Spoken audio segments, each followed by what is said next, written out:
Greetings, Ohio Valley. This is Dan Lima with OSU Extension from Belmont County. And this is Karen Cox from WVU Extension in Ohio County. Thanks for tuning in to Extension Calling, your source for research-based information for the farm, garden, and home.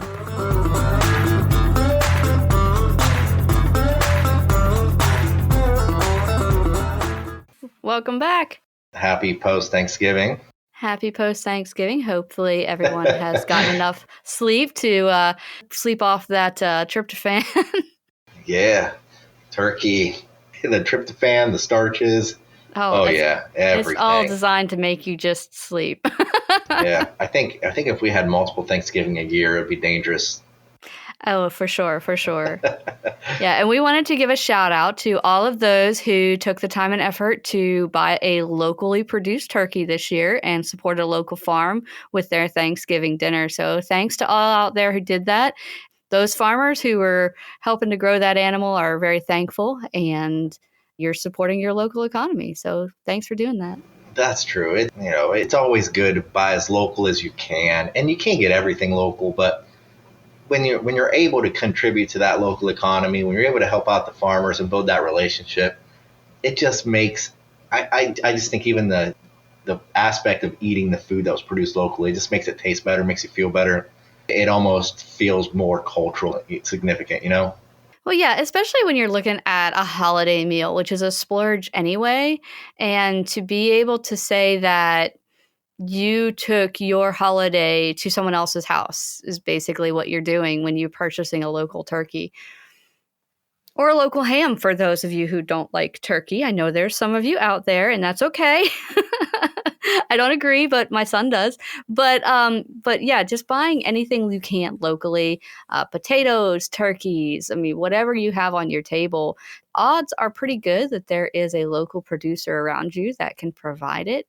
And sometimes you have to seek them out a little bit more than you would just by going to the grocery store, but also recognize that the grocery store is there for convenience, really, and that's how they get you to keep coming back, because it's just so stinking convenient to have everything in one place, right? So it does take effort to step outside that convenience and seek out a local producer and work with a local farm. So we do want to recognize that, and all of our farmers are very thankful for those who do support them year in, year out, and keep doing it. And if you're getting fruit and vegetables from a local producer, not only is it local, not only is it, you got that cultural tie to the community, but typically it tastes better because you have that vine ripening effect that makes food taste better. It's not so much like variety is one thing, but when that variety is vine ripened locally, it tastes so much better if we're talking fruits and produce. Right. And well, there's also the nutritional aspect of it. As soon as you harvest a vegetable or a fruit, the nutrients start to decay.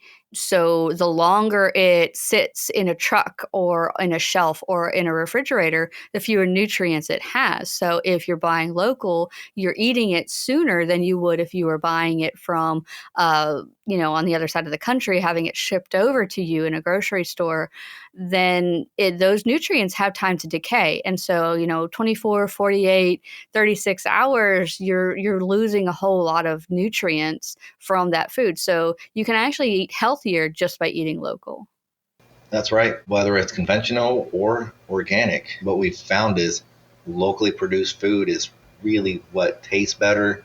And the whole nutrition thing, I'll tell you one thing, plants create these secondary metabolites, phytochemicals, whatever you want to call it, basically plant compounds that are produced in a chronological fashion as far as like maturity of fruit and stage of plant development.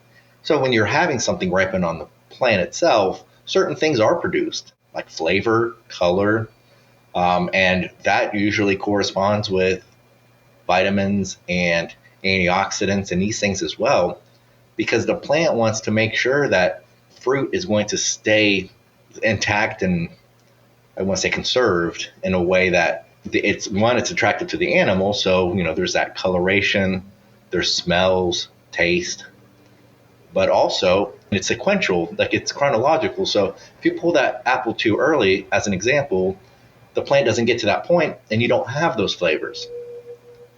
Right. And even if you put it through an artificial ripening process where it's exposed to ethylene, you don't get the flavor compounds that you would if it were ripened on the parent plant.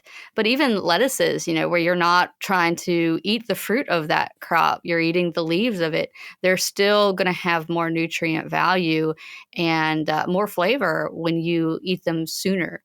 And everyone's like, well, wait a minute. It was like 18 degrees last week. There is no local produce where I am. Think back to our last couple shows where we talked about growing in high tunnels and greenhouses. There is still local production somewhere. You just have to maybe work a little harder to find it and maybe be willing to pay a little more for it, because it does take more effort and energy to produce a local crop at this time.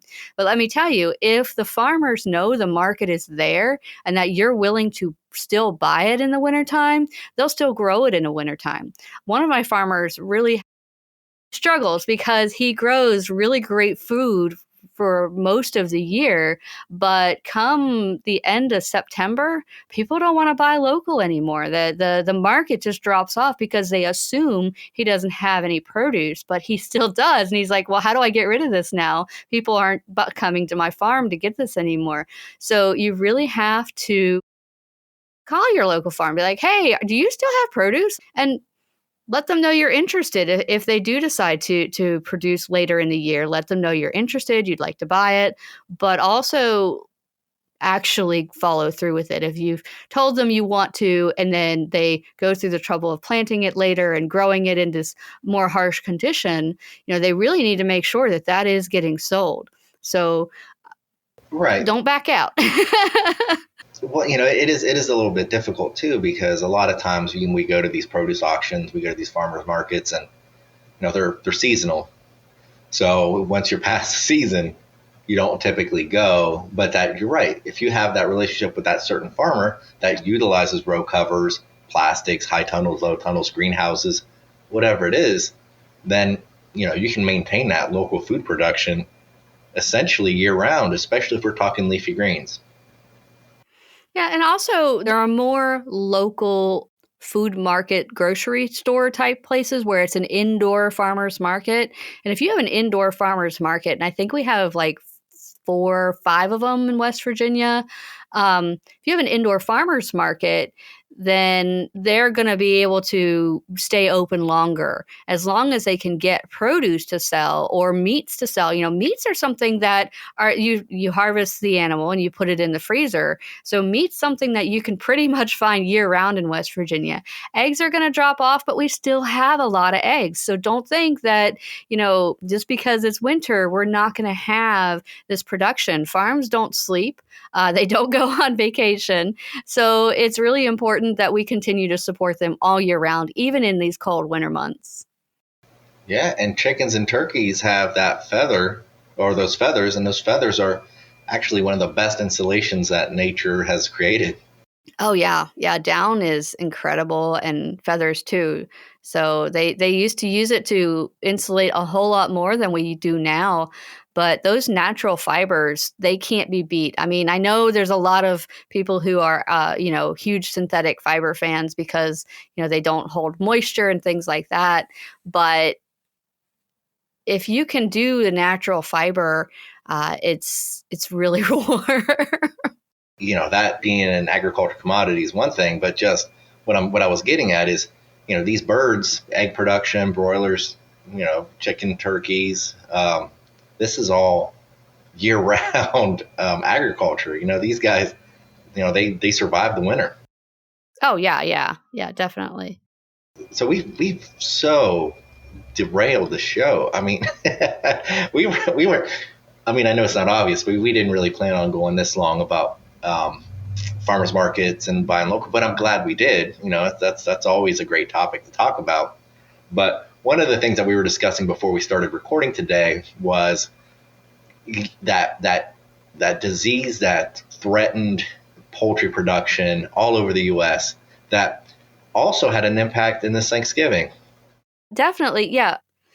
There was another outbreak of highly pathogenic avian influenza. In fact, there were two different varieties that hit the United States in 2022, and it was HPAI EAH5, and then EAH5N1. So there's just the H5, and then there's the H5N1, which is probably the one you've heard more about.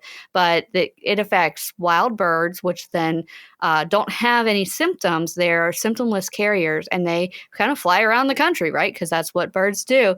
And they kind of drop off and leave some presents for our local flocks and our commercial facilities and some wild mammals even. So it's really important to know that if you are raising poultry, that there are a lot of biosecurity steps that you're going to want to keep doing even in the wintertime, because you want to have that as a natural practice. So winter's a great time to start new habits because your day is kind of disrupted. So it's really good time to try to start, if you aren't having good biosecurity habits, to maybe start some good biosecurity habits. Or if you do have good biosecurity habits, it's a great time to make them better, because we can always improve, right? That's right. We always have to try to improve, to adapt, and to make things more efficient. Just review things in general, and make the proper updates, upgrades to our practices in general. But one of the things that some of you probably heard about kind of going into Thanksgiving was, as Karen was saying, the highly pathogenic avian influenza. And that's also known as the bird flu. And the bird flu, just like the human flu, is something that comes year in, year out. There's always a flu type. Typically, we see it kind of being migrated through wildlife. And once those birds that are affected by the highly pathogenic avian influenza come into contact with anything from commercial to backyard poultry, because it's highly pathogenic, it can have a devastating effect on all the birds that it comes into contact with. So when we talk about the highly pathogenic avian influenza, in Ohio, if you look at the ODA website and their records for the year, we saw that it started happening around March, and it continued to happen all the way until this month in November. So it's something that has been affecting us for pretty much all year. But you did hear about prices of turkey being higher also because they had to depopulate. So what happens is, once a commercial production or even backyard poultry, once the disease establishes in a commercial producer or a commercial farm, they have to depopulate the infected area. That way it contains the disease. Otherwise, it would just keep breeding the disease all year, and it can never clean it up and start up again. In fact, in Defiance County, if you look in September of this year, there was a commercial layer production that had to depopulate over 3 million chickens. So that's going to have a devastating effect on the economics, supply and demand. And then as we get into these holiday seasons, the demand goes up, and if the supply is not there, the prices go up too.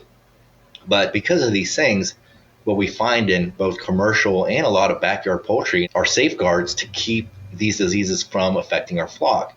And if you have good, what's called biosecurity, then you can keep that stuff at bay. Whether it's going to be a minor case or a major case, you already have something as a barrier to bringing in those kinds of diseases into your production. Yeah, that's true. I mean, like we said earlier, it's carried around by wild birds, but it's also carried around by people. We are really good at spreading things around, as we learned with COVID and the flu, right? We're really good at transferring things to one another and spreading things around. We've spread invasive insects through moving firewood. We're good at moving stuff. We'll just leave it at that. So some of the things you can do to prevent moving things into your flock, and this is one that I always harp on, and that is just have special boots for working only with chickens that you don't wear anywhere else. You don't wear them to the store to buy feed. You don't use them to go out and work in your vegetable crop. You have these are just chicken shoes, and sometimes you can find some really cute boots that have chickens on them. So it's a reminder that these are only for using in the chicken chickens. Because when you get stuff on the bottom of your shoes, you may not even see it, but you can walk around and transfer it all over the place. And then the chickens are going to walk on it, and then they're going to peck at it, and they're going to expose themselves to the stuff that you brought in on your shoes. So change into clean shoes whenever you're working with your chickens.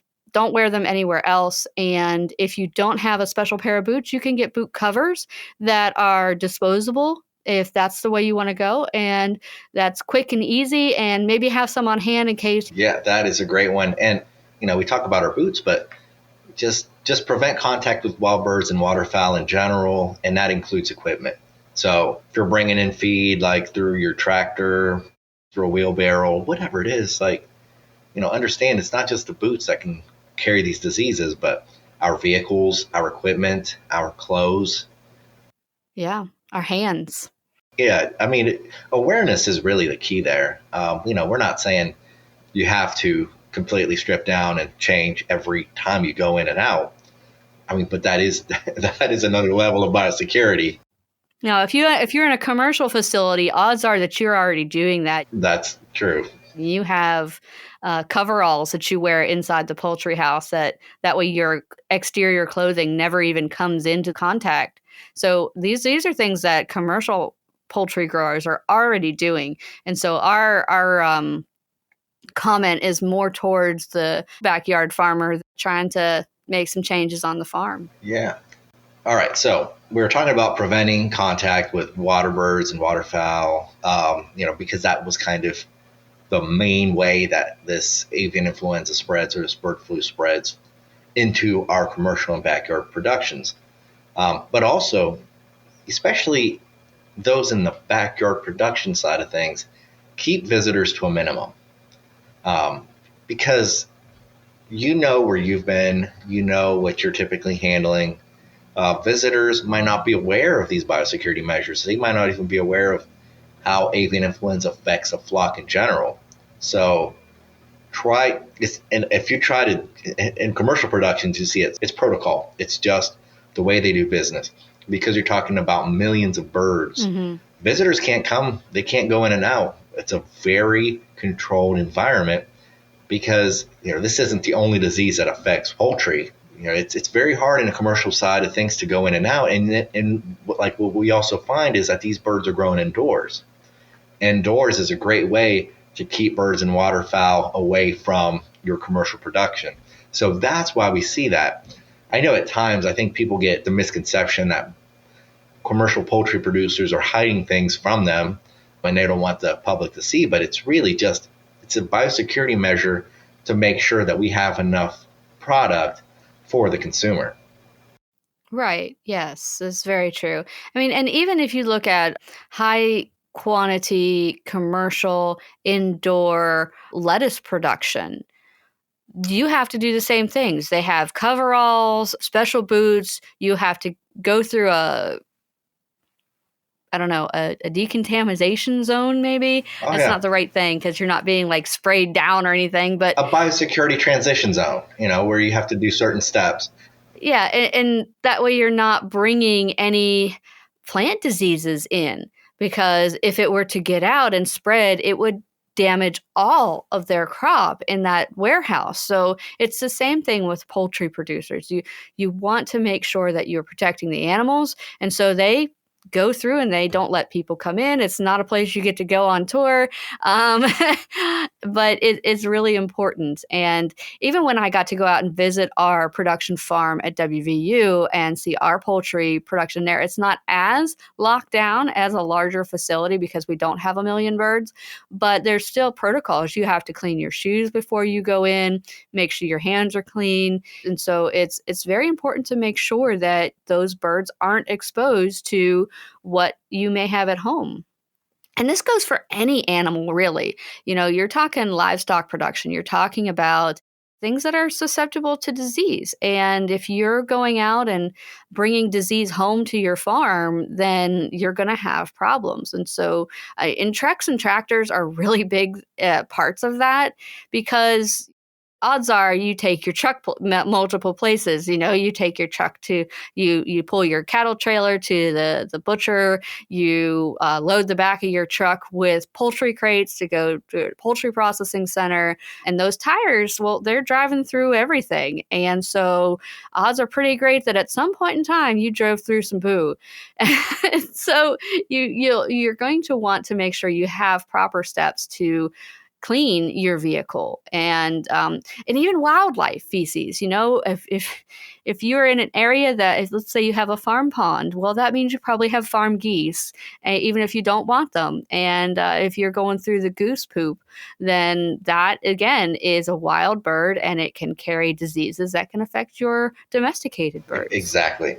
And just for a second there, we were talking about greenhouse production, and when we talk about mass production of things like tomatoes and lettuces, a lot of times when we're talking about off-season production, we're talking about hydroponics. Most of the greenhouses, I'm not going to say most, but many greenhouses that are commercial are typically kind of in this hydroponics type of production setting.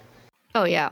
And one thing that I think people don't really understand too much is that using hydroponics to grow tomatoes and lettuce in a controlled setting is a great way to keep things local. A few weeks ago, we were discussing even in places like New Jersey, they'll have these greenhouses built on top of major grocery stores, and they're actually doing hydroponic vegetables, supplying it. So it's locally grown and it's supplied in the middle of New Jersey to the people. So in fact, it's just the technology and the way that we're devising new ways to create food, even to keep things local. It's very interesting, and it's something that I think a lot of people need to understand too, that just because something's hydroponic or grown in a greenhouse doesn't mean that it's not local and of high quality. Oh, that's so true. And I'm going to go on a huge tangent here because it's kind of connected. But my husband and I this morning were talking about, he was reading a news article that says that NASA wants to try to have people living on the moon in short order, sort of like living on the space station, but living on the moon. And I'm like, well, we have so many more important things to do than go and live on the moon. We have so many things we should be spending our money on. He's like, you realize, though, that the space program has developed so many technologies that have bettered our lives. And, and hydroponics is part of that. So he helped me to see that the technological research that goes into going to the moon does a lot to help us here on Earth too. So he kind of changed my mind on that. I'm still not fully sold, but there is that technological development, and we have so many newer technologies that sometimes it's hard to keep up, even in agriculture. Yes, you can always put a seed in the soil, put water on it, and it will grow. But we do have new problems that are emerging too.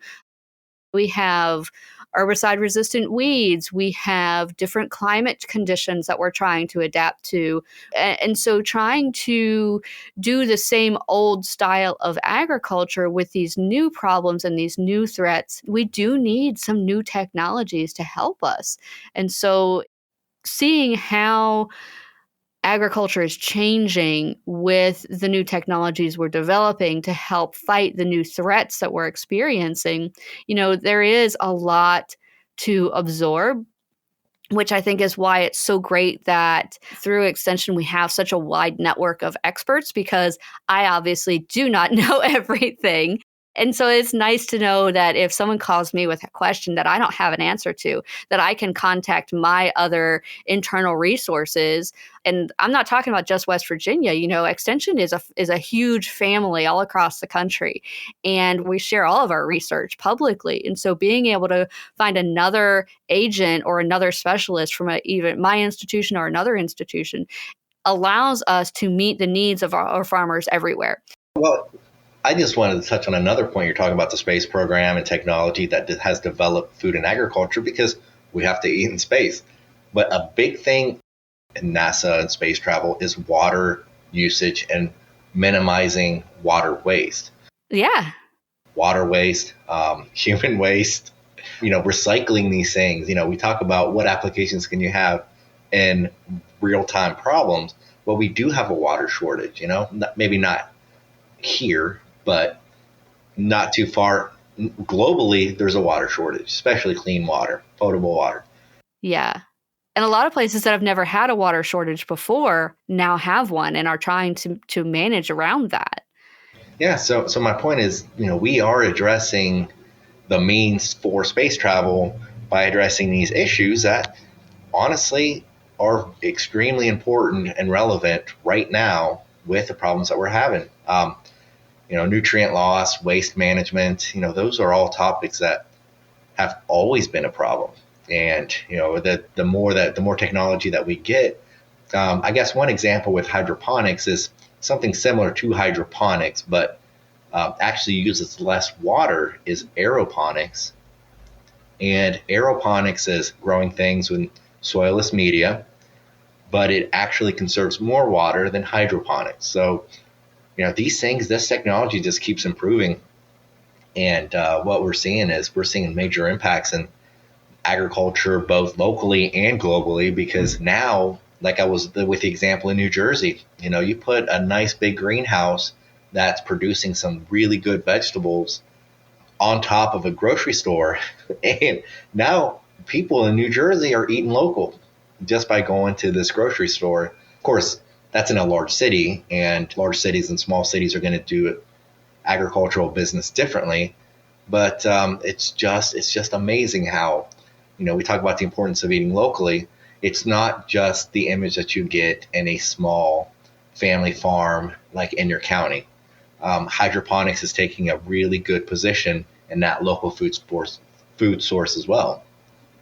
Oh, it definitely is. Yeah. And also, there are more grocery stores that are starting to recognize that people want to buy local, and they'll often proctor deals with local farms. And so, also encourage, like, if your local grocery store has taken those steps to offer locally produced foods, but it's right next, so you have a head of lettuce that costs like $5 and it's right next to a head of lettuce that costs $2. If your pocketbook can handle it, buy that more expensive head of lettuce that was produced from a local farm, especially if you know for sure that it was, because it's really important to recognize it is more expensive to produce on a small scale.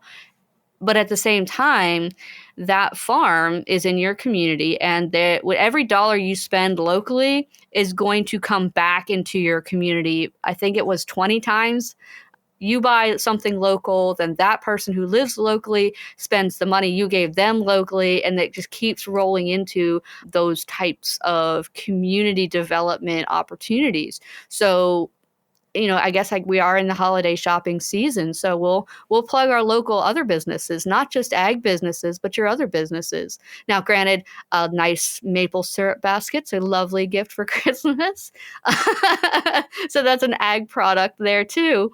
Mm-hmm. But shopping locally, I am a huge proponent of buying local, just to be able to support the other businesses in your community and help keep those dollars in your community. Yeah, and those small farms are a big part of agriculture. They're a big part of food security.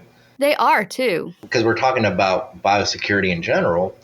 And when you do have a disease outbreak in a major, if we're talking about a 4-acre greenhouse that produces tomatoes for half the state, if something devastating happens there, well, where are you getting your tomatoes? Right. Having those local producers able to supply locally, I feel like I use the word local too much there, but you understand what I'm trying to say, is really going to make food accessible, and it's really going to prevent a devastating event from happening after a devastating event happened. Right. Or I should say more devastating, because you had that buffer. You had that buffer of a local producers producing the vegetables in your area. So there is that safety net. But if you don't support the local producer when there's not that disaster, then they may not be there when the next one comes. So it's really important to continue. I know a lot of people went out and bought local during COVID, but that's starting to slack off now. And let me tell you, you need to remember that those local farms are the ones that saved you. So you got to make sure that we keep supporting them and keep them as part of our regional food security systems. And, I'm not saying you can't go shopping at the grocery store, because obviously we're all still going to shop at the grocery store. But when you can, buy local. Thanks for listening to Extension Calling. This show is a collaboration between OSU Belmont County Extension Educator Dan Lima and WVU Ohio County Extension Agent Karen Cox. If you'd like a transcript of this show, contact us at the office. Also, let us know if you enjoy the show by ranking us on your podcast app.